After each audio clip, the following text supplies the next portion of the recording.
Imagine a weapon launched from a small ship hundreds of kilometers away in the open sea. It travels almost silently, following the curvature of the Earth. Too low to be detected until the last moment. This is not a movie scene. This is the reality of the TM-11 Kalibr cruise missile. A scourge for NATO planning worldwide. Its appearance on the battlefield sends a chilling message that long-range strike capabilities from unpredictable platforms are changing the balance of power in regional conflicts. The Kalibr is a symbol of Russia's military resurgence, a tool of asymmetric warfare to level the playing field. A flexible and cost-effective method of projecting power, threatening critical infrastructure, command centers and naval assets, without deploying expensive bombers or high-value ships. Any body of water could be a launch zone: the Baltic, the Black Sea, or the Mediterranean. The Kalibr's versatility and element of surprise are at the heart of it. The story of the Kalibr missile is rooted in the ashes of the Soviet Union. After the Cold War, the military was in decline, with budget cuts, aging equipment, and waning influence. They saw a critical capability gap, a need for precision, flexible, long-range weapons, unable to match the battlefield-tested tomahawk. Soviet archives were a jumbled mess, often obsolete or too large. The need for a new family of modular missiles was born. One system for various missions and platforms. Novator was tasked with utilizing the S-Bun Granat SN-21.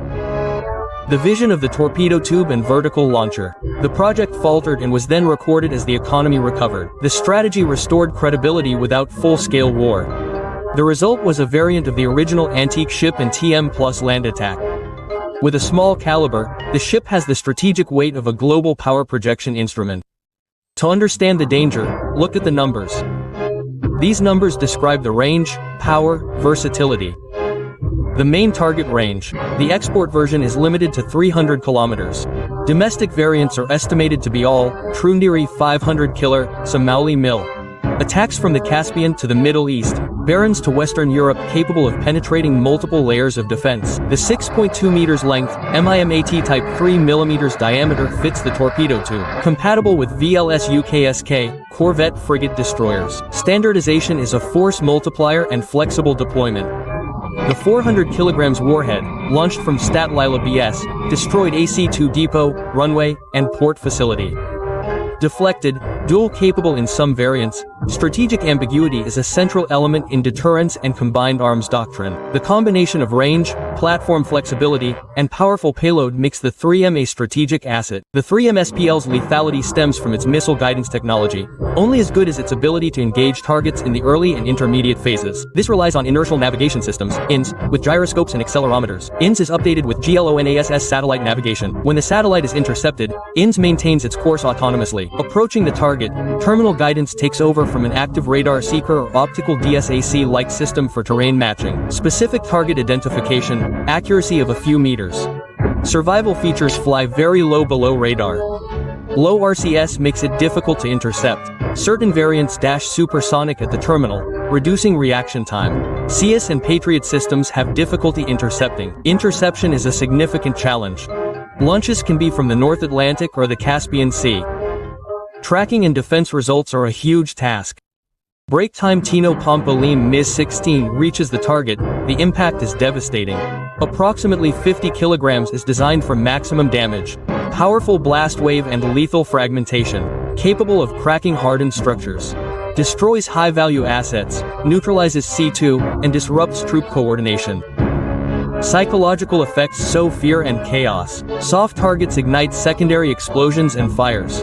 Airfields are instantly out of service against deep-sea tanks. Coordinated salvos are required. Isolate facilities by cutting off external targets. Antique ship variants skim-supersonic. Kinetic energy collapses hull. Internal explosions ignite. Essential systems are paralyzed in seconds. Naval operations are forced to be more cautious. High-value assets move away from launch zones, and Kalibr provides a series of key advantages. Deep strategic reach, operational flexibility, precision from standoff distances without risking pilots or expensive platforms. Platform diversity from Karov to Yasin and Bayan small boats are difficult to track but deadly. Dispersal of firepower on the waterfront creates a strategic nightmare for adversaries. Flying low, early detection is very difficult. Narrow reaction window. Tracking, targeting, intercepting. Terminal speed adds pressure. Stealth speed despite layered IADS penetration. Cost effectiveness is advantageous compared to manned attacks. An efficient tool for limited and punitive conflict. Strategic effect with minimal resources. Modern power projection. Although feared, the TKM-11 is not an invincible weapon. It has weaknesses and limitations. Dependence on satellite navigation or data. GPS GLONASS can be jammed or distorted. Signal loss reduces accuracy. Risk of missing targets. SOPSON cruise speed extends flight time. Longer exposure to interception detection. AWACS can guide jets or SAM for layered interception. Integrated defenses block early. Dependence on the ISR, detection, identification, coordinates, programming. Every link is a failure point. The enemy can gray out targets or close the ISR's eyes without sharp intelligence. The Kalibr loses accuracy. Production is complex and expensive. Stocks are limited. Even in a major war, stocks can quickly run out. Every launch is a strategic decision, not to be wasted.